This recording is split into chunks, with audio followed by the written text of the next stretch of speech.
Audi benigne conditor, nostras preces confletibus, in hoc sacro jejunio. Una carta al Papa. Sobre el fin del mundo. A nuestro Santísimo Señor Benedicto XIII, Papa, se pone a los pies de su santidad el hermano Vicente Ferrer, predicador, siervo inútil así en la predicación como en las acciones. El apóstol Pablo, tras cumplir la misión que le fue encomendada de predicar el Evangelio, impulsado por la revelación, subió a Jerusalén para reunirse con Pedro y los demás. Como él mismo nos cuenta en la epístola a los Gálatas, cap. 2, después de 14 años, volví a Jerusalén con Bernabé, llevando también conmigo a Tito. Y subí según la revelación y les comuniqué el Evangelio que predico entre los gentiles, pero apartado de aquellos que parecían ser importantes, para no correr o haber corrido en vano. Los apóstoles también regresaron de la misión de predicar que Dios les había encomendado, en la que se habían ejercitado diligentemente, y, reuniéndose con Jesús, le contaron todo lo que habían hecho y enseñado. Como leemos en el 6º capítulo del Evangelio según San Marcos. Por eso, en la presente carta, le explico con toda sinceridad a su santidad, vicario de Cristo en la tierra y sucesor de San Pedro, lo que he predicado durante tanto tiempo en todo el mundo. Especialmente respecto al tiempo del anticristo y el fin del mundo, y lo hago con más buena voluntad porque su santidad me lo ha ordenado tan afectuosamente. Respecto de estos asuntos he acostumbrado a sacar en mis sermones 4 conclusiones. La primera de ellas es que la muerte del anticristo y el fin del mundo ocurrirán simultáneamente.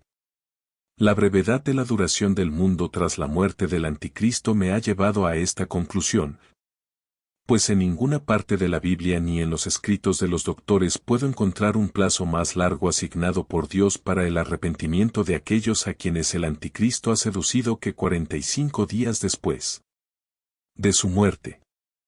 Leemos en la profecía de Daniel, cap. 12, y desde el momento en que se retire el sacrificio continuo y se establezca la abominación desoladora, habrá 1290 días. Bienaventurado el que espere y llegue a 1335 días. Ahora bien, según la glosa y los comentarios de los doctores, el primer número, a saber, 1290 días, equivalente a 3 años y medio, es el periodo durante el cual el anticristo reina como rey. 45 es el número que debe sumarse para obtener 1335 días, y por lo tanto, los doctores entienden que este número, 45, se refiere a la duración del mundo después de la muerte del anticristo. Algunas personas, sin duda, tienen dudas al respecto, y por 2 razones. En primer lugar, se preguntan si el número 45 se refiere a días solares o a días de un año, ya que en algunos pasajes de la Escritura un día se refiere a un año. Pero no veo ninguna razón para que esto sea así en el caso en cuestión, ya que ambos números aparecen en la misma conexión, y es poco probable que uno represente días anuales y el otro días solares. Pues el texto bíblico, Ezequiel, cap. 38, implica manifiestamente que después de la muerte del anticristo, también llamado Gog, no habrá un año antes del fin. Otros dudan de que la duración del mundo tras la muerte del anticristo no supere los 45 días, ya que las escrituras no lo niegan expresamente. Pero como la Biblia no menciona ningún tiempo determinado aparte de 45 días, parece irrazonable suponer que deba haber más de 45 días después de la muerte del anticristo. Si se argumenta que en tan poco tiempo su muerte no pudo ser anunciada en todo el mundo para que las naciones se convirtieran y hicieran penitencia. Algunos responden que este periodo de 45 días no comenzará hasta después de que se haya anunciado la muerte del anticristo. Otros argumentan que Dios, quien ha ordenado ese número de días para que la gente pueda arrepentirse, anunciará repentinamente, ya sea por medio de ángeles o mediante algún terrible portento, a todo el mundo la muerte del anticristo. La segunda conclusión que extraigo es que hasta que el anticristo nazca, el momento de su nacimiento permanecerá oculto a la humanidad. Esta conclusión se sustenta en dos textos de las Sagradas Escrituras, el primero, en el Evangelio de San Mateo, cap. 24, donde sus discípulos preguntan a Cristo, «Dinos cuándo sucederán estas cosas, ¿y cuál será la señal de tu venida y del fin del mundo?». Más adelante en el mismo capítulo, Cristo responde, «El día y la hora nadie lo sabe, ni siquiera los ángeles». El segundo texto se encuentra en los Hechos, cap. 1, donde los discípulos preguntan lo mismo y dicen, «Señor, ¿restaurarás el reino de Israel en este tiempo?». Y Cristo responde, «No os corresponde a vosotros saber los tiempos ni los momentos». Estas palabras deben sopesarse cuidadosamente, no os corresponde a vosotros saber los tiempos ni los momentos. Es como si se le dijera al ejército español y a sus aliados, no les incumbe saber la hora ni el día en que habrá guerra en Tartaria o Armenia, ya que no tienen ningún interés en estos lugares que haga pertinente tal conocimiento.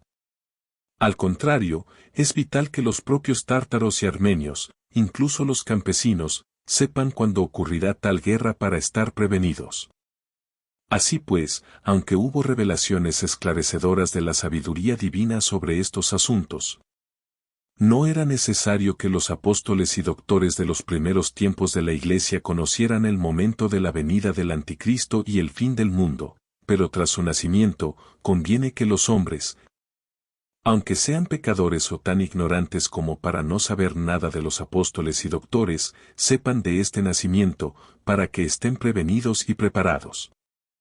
Esto concuerda con la sabiduría, la misericordia y el conocimiento de Dios, quien desde el principio del mundo solía enviar mensajeros para advertir a los hombres de cualquier gran tribulación que estuviera por acontecer.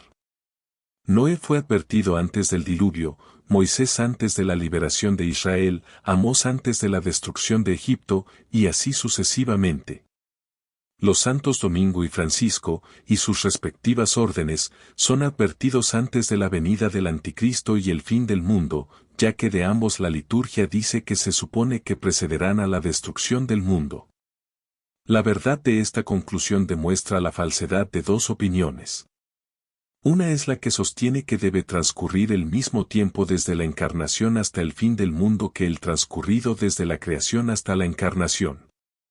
Quienes defienden esta opinión se basan en las palabras de Habacuc, cap. 3, «Oh Señor, tu obra está en medio de los años, dale vida. En medio de los años la harás conocer, cuando estés airado, te acordarás de la misericordia». Pero esto no concuerda con los textos evangélicos recién citados, pues, dado que los doctores coinciden en que el lapso transcurrido desde la creación hasta la encarnación era conocido por los profetas, los apóstoles y la Iglesia de Dios, si es cierto que la encarnación se sitúa a medio camino entre el principio y el fin, se deduce que también se conocerá el tiempo del fin del mundo. Este versículo de Habacuc debe entenderse, no como referente a la edad madura del mundo, sino a cualquier vida humana que, según el Salmo 89, suele durar 70 años. Así, la mediana edad de un hombre será alrededor de los 33 años, la edad en que Cristo padeció. Pues nuestro Señor no quiso morir siendo un niño a manos de Herodes, ni pretendió morir en la vejez, sino en la madurez de su vida, es decir, en el momento de su mayor virilidad. Y así, de esta manera, en la madurez de su vida, Dios dio vida a su obra con la muerte de su Hijo y dio a conocer la obra de su misericordia, pues antes de ese momento estaba enojado con la raza humana. En este sentido, Isaías, hablando en la persona de Cristo, dice, «He dicho que en la madurez de mis días descenderé al infierno». Pues Cristo, muriendo en la flor de su humanidad, descendió inmediatamente al infierno, limbo, para la liberación de los justos. O si las palabras de Habacuc se interpretan como los años intermedios de la existencia del mundo, el término no implica aquí una igualdad entre los tiempos anteriores y posteriores, sino que debe entenderse como la mitad de la interposición. Pues si bien la destrucción de la vida humana tuvo lugar en el principio de los tiempos, su reparación no debe retrasarse hasta el fin de los tiempos, sino que debe tener lugar entre estos dos extremos.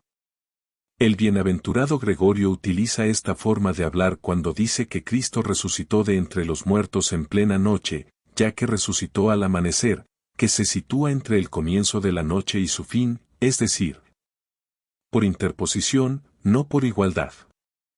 Otros afirman que transcurrirán tantos años desde el nacimiento de Cristo hasta el fin del mundo como versículos tiene el Salterio. Así, los defensores de esta teoría sugieren que el primer versículo del primer salmo, Beatus vir, es una profecía del primer año después de la Natividad y el segundo, del segundo, y así sucesivamente. Sin embargo, esta opinión debe rechazarse al igual que la primera, ya que carece de fundamento salvo en la presunción del corazón. La tercera conclusión a la que he llegado es que la venida del Anticristo y el fin del mundo están cerca. Podemos extraer esta conclusión de la revelación dada a los dos santos, Domingo y Francisco, y también a muchos otros. Cuando estos dos patriarcas comparecieron ante el sumo pontífice para solicitar la confirmación de sus órdenes. Está, por ejemplo, el incidente de las 3 lanzas con las que Cristo amenazó con la destrucción del mundo, como leemos con más detalle en las historias de estos dos santos,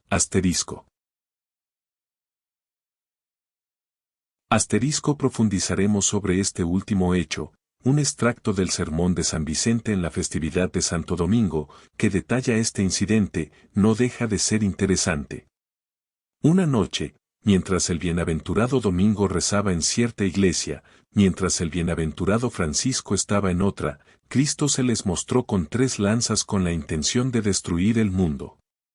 Mientras, sin embargo, estos santos decían para sí, oh, no hay ningún santo en el cielo que pueda apaciguar la ira de Cristo, de repente apareció la Virgen María. Como una mujer que arrebata a su hijo de las fauces de un lobo. Oh, hijo, dijo, ¿lleva ahora lanzas en esas manos que suelen llevar clavos para la salvación del mundo? Ante la mirada de Domingo y Francisco, Cristo respondió, Madre mía, ¿qué más debo hacer, ya que he derramado tantas gracias sobre el mundo? Envié patriarcas y profetas, y los mataron, finalmente, vine yo mismo a redimir al mundo. Ahora ya no lo perdonaré. Estas 3 lanzas representan las 3 grandes tribulaciones que pronto sobrevendrán al mundo, la venida del Anticristo, la destrucción del mundo y el juicio de Jesucristo. Ahora bien, este mundo es el hijo traidor de Dios, que actúa en contra de sus mandatos y expulsa a nuestro Dios, su Padre, del mundo en la medida de sus posibilidades. Cristo, el general de los ejércitos celestiales, los matará con las 3 lanzas mencionadas. Pues, en tiempos de Domingo, el mundo estaba a punto de ser destruido por Cristo, cuando la Virgen María colocó allí a Domingo, obteniendo un indulto. Piensen en cómo el mundo entero está involucrado en este único indulto, que no tiene una duración determinada, sino que se otorga condicionalmente, es decir, a la conversión. Si se convierte, todo está bien, si no, no se le perdonará. Continuemos. Si se estudian bien las palabras de Cristo y de su Santísima Madre, estas 3 lanzas para la destrucción del mundo son, primero, la persecución del Anticristo, segundo, la destrucción del mundo por el fuego, tercero, el juicio final. La misma conclusión se alcanza con mayor exactitud al estudiar la revelación dada a San Juan en el Apocalipsis, cap. 20, vi a un ángel que descendía del cielo, con la llave del abismo y una gran cadena en la mano. Y prendió al dragón, la serpiente antigua, que es el diablo y Satanás, y lo ató por 1000 años. Después, debe ser desatado por un corto tiempo. La glosa común explica este encierro y atadura principalmente por la muerte de Cristo en la cruz y su descenso a los infiernos, y considera que 1000 años significan una multitud de años. Tomando lo determinado como significado de lo indeterminado, es decir, que 1000 años se considera que significa todo el tiempo desde la muerte de Cristo hasta la venida del Anticristo. cuando Satanás será desatado para tentar y seducir a la humanidad. Sin embargo, esta atadura de Satanás puede entenderse muy bien como su atadura, para que no tentara o sedujera a las naciones mediante la persecución de los fieles bajo los emperadores romanos. Esta atadura ocurrió en tiempos del bienaventurado Papa Silvestre, cuando Constantino se convirtió al cristianismo y cedió a la Iglesia su patrimonio. Pues, desde entonces hasta la fundación de las órdenes franciscanas y dominicas transcurren 1000 años, y después de eso Satanás debe ser liberado. Según esta teoría, se considera que el ángel que desciende para atar a Satanás es el Papa Silvestre, o mejor dicho, Cristo actuando a través de él. Hay varias opiniones que contradicen esta conclusión. Una afirma que habrá una sequía de 40 años antes del fin del mundo. Esto es insostenible, ya que, en ese caso, el mundo se quemaría como consecuencia natural de la extrema sequía. Pues, así como el diluvio no ocurrió en el curso normal de los acontecimientos, sino por juicio divino, también este diluvio de fuego será resultado directo del poder divino, pues, según los doctores, encontrará a los hombres viviendo en gran prosperidad y al mundo en un estado de tranquilidad, y, según San Jerónimo, el fuego quemará toda la materia, incluso el agua y el mar. Otros afirman que Elías y Enoc vendrán antes de la llegada del Anticristo para predicar y advertir a la gente contra sus engaños. Esto es falso, como se desprende del Apocalipsis, cap. 11, donde se dice de los seguidores del Anticristo, hollarán la ciudad santa durante 42 meses. Y daré a mis 2 testigos que profetizarán 1260 días vestidos de cilicio. Ahora bien, Elías y Enoc, propiamente hablando, no vendrán antes de la llegada del Anticristo, sino al mismo tiempo, como se desprende tanto del texto como de la glosa, que éste ya había comenzado a reinar. Otros afirman que las señales del Evangelio deberían preceder a la venida del Anticristo. Según San Lucas, habrá señales en el sol y en la luna, etc. Estas señales, sin embargo, propiamente hablando, ocurrirán después de la muerte del Anticristo e inmediatamente antes del juicio. Otra objeción es que Jerusalén y Tierra Santa serán conquistadas por los cristianos antes de la llegada del Anticristo. Muchos textos del profeta Ezequiel, cap. 32, y los hechos del mártir Metodio parecen, a primera vista, implicar que, con la llegada del Anticristo, Tierra Santa estará en manos de los cristianos. Pero esta conquista ya ha sido parcialmente realizada por príncipes cristianos, en particular por Godofredo de Bobillón. Tampoco parece que el número y la disposición de los cristianos sean suficientes para permitirles llevar la conquista a su término. De hecho, el texto de San Lucas, cap. 21, parece contradecir esto: Jerusalén será pisoteada por los pueblos, hasta que se cumplan los tiempos de las naciones. Las palabras de Ezequiel y Metodio deben entenderse más a la luz de una alegoría de la Iglesia militante y su número que de Tierra Santa y sus provincias. Se nos dice nuevamente que todas las naciones serán conducidas a la única fe católica antes de la llegada del Anticristo. Esto no parece ser cierto, pues esta conversión ocurrirá más bien después de la muerte del Anticristo, cuando, viéndose engañados por sus falsedades, los hombres regresarán a la unidad de la fe. Véase Ezequiel, cap. 39, te he entregado a las fieras, a las aves, a toda ave y a las bestias del cielo para que te devoren, refiriéndose a la muerte del Anticristo, Gog. Y pondré mi gloria entre todas las naciones, y verán mi juicio que he ejecutado y mi mano que he puesto sobre ellos. Otra opinión afirma que el Evangelio de Cristo debe predicarse en todo el mundo antes de la venida del Anticristo, según el texto de San Mateo, cap. 24. Y este Evangelio del Reino será predicado en todo el mundo, para testimonio a las naciones, y entonces vendrá la consumación. Este texto está sujeto a diversos métodos de exposición según la múltiple predicación general del Evangelio en todo el mundo. Primero fue predicado por los apóstoles a toda criatura según el precepto de Cristo en el último capítulo de San Marcos. Este precepto se cumplió en la época de los apóstoles, como se muestra en la epístola a los Colosenses, cap. 1, en la palabra de verdad, el Evangelio que ha llegado hasta vosotros, como también lo es en todo el mundo. Y da fruto y crece. Y hacia el final del mismo capítulo, el Evangelio que habéis oído, que se predica a toda la creación que está debajo del cielo. Y en Romanos, cap. 10, su voz se ha extendido por toda la tierra. Luego vino la consumación del pueblo judío y la destrucción de Jerusalén bajo Tito y Vespasiano. En segundo lugar, el Evangelio ha sido predicado y sigue siendo predicado diariamente por los dominicos y franciscanos. Y después de esto, inmediatamente vendrá la consumación y destrucción del mundo por el Anticristo y sus seguidores.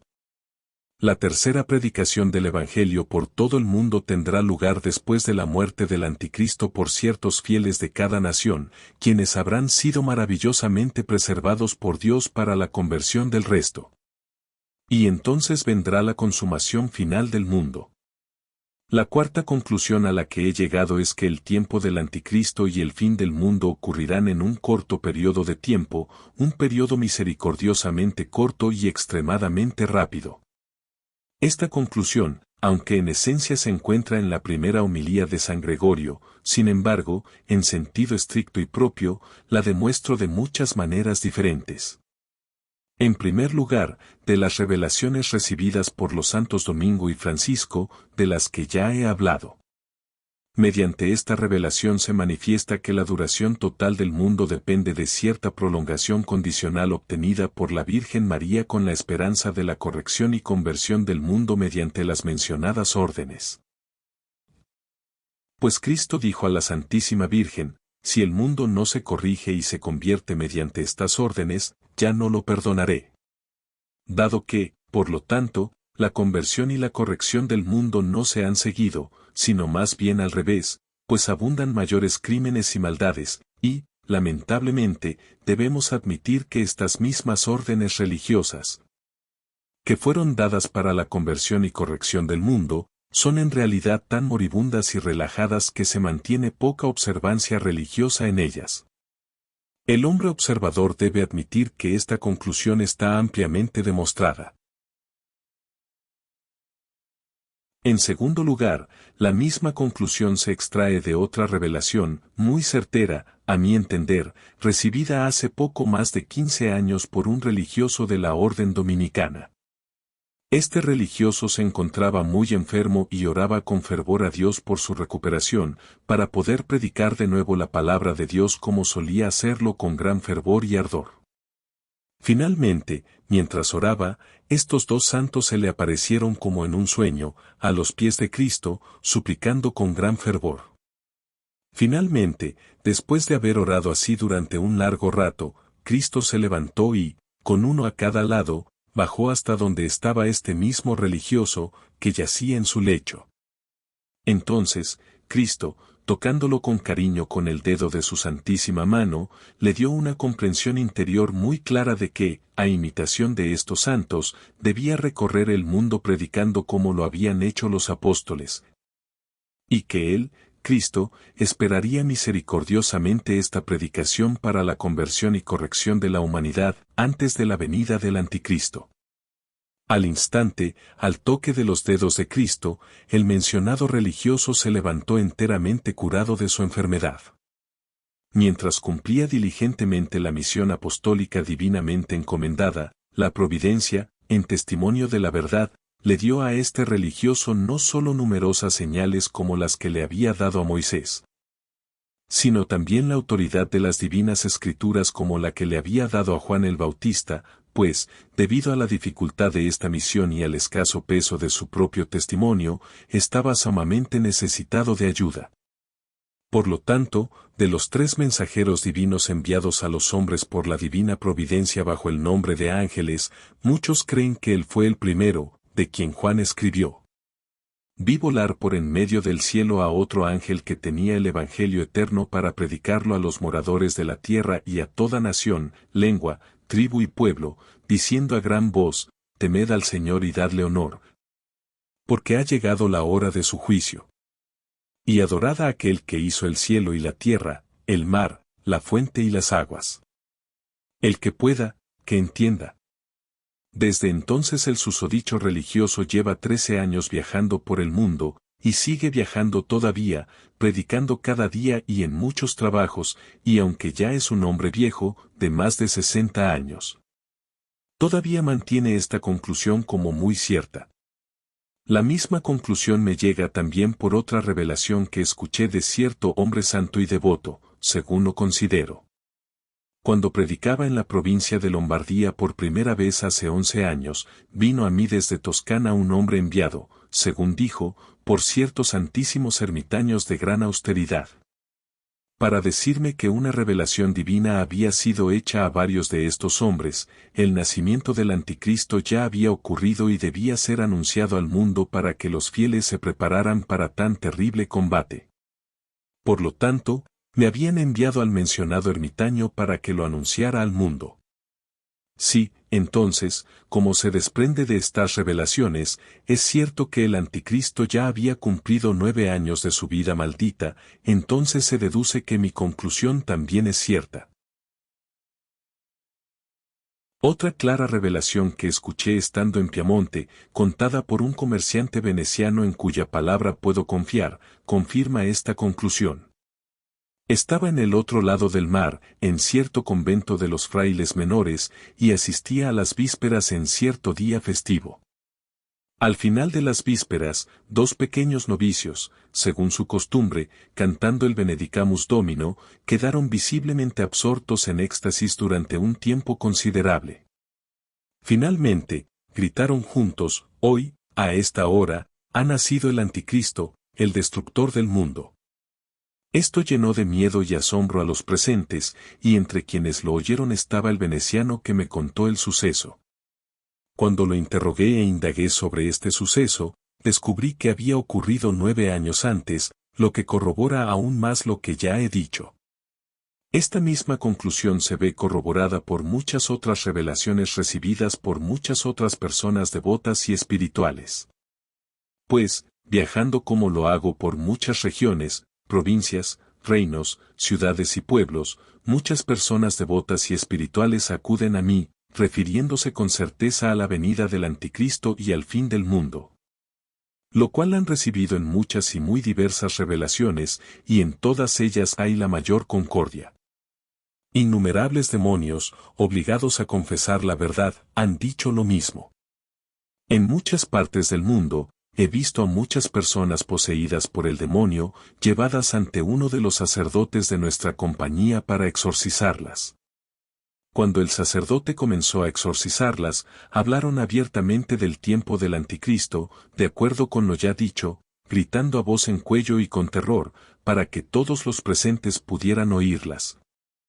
Y declarando que Cristo las había obligado, contra su propia voluntad y malicia, a revelar a los hombres la verdad antes expuesta, para que pudieran salvarse mediante una verdadera penitencia. Estas revelaciones tienen el efecto de inducir a la contrición y la penitencia a los numerosos cristianos presentes. Pero cuando se interroga a los demonios, o incluso se les conjura a decir la verdad sobre el lugar de nacimiento del anticristo, no la revelan.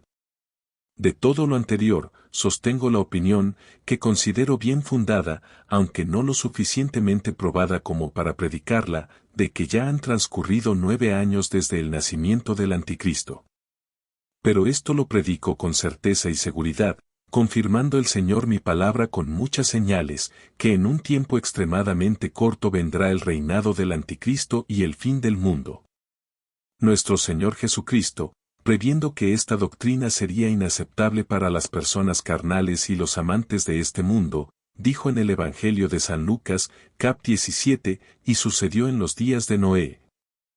Así también será en los días del Hijo del Hombre. Comieron y bebieron, se casaron y se dieron en matrimonio, hasta el día en que Noé entró en el arca, y vino el diluvio y los destruyó a todos. Lo mismo ocurrió en los días de Lot, comieron y bebieron, compraron y vendieron, plantaron y construyeron. El día que Lot salió de Sodoma, llovió fuego y azufre del cielo y todo fue destruido. Esto sucederá el día en que el Hijo del Hombre se manifieste. Ese día, quien esté en el tejado y sus vasijas en la casa no debe bajar a recogerlas, y quien esté en el campo no debe regresar a su casa. Recuerden a la esposa de Lot. Nuevamente en la primera epístola a los tesalonicenses, cap 5, leemos, y sobre los tiempos y los momentos, hermanos, no tenéis necesidad de que os escribamos. Porque vosotros mismos sabéis perfectamente que el día del Señor vendrá como ladrón en la noche. Porque cuando digan paz y seguridad, entonces les sobrevendrá destrucción, como dolores de mujer encinta. Y no huirán. Esto, Santísimo Padre, es lo que estoy predicando acerca del tiempo del Anticristo y del fin del mundo, sujeto a la corrección y determinación de vuestra santidad, a quien el Altísimo preserve. 7 de julio de 1412. Este capítulo completo proviene de Ángel del Juicio, una vida de Vincent Ferrer, de SMC, Ave María Press. El capítulo 12, páginas 118 a 132, consiste en una carta a Benedicto XIII extraída del apéndice de la Histoire de Saint Vincent Ferrier, del padre Fages.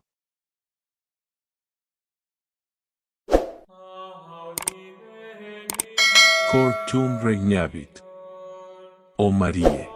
Nostras preces confletibus. Vacant praetorium.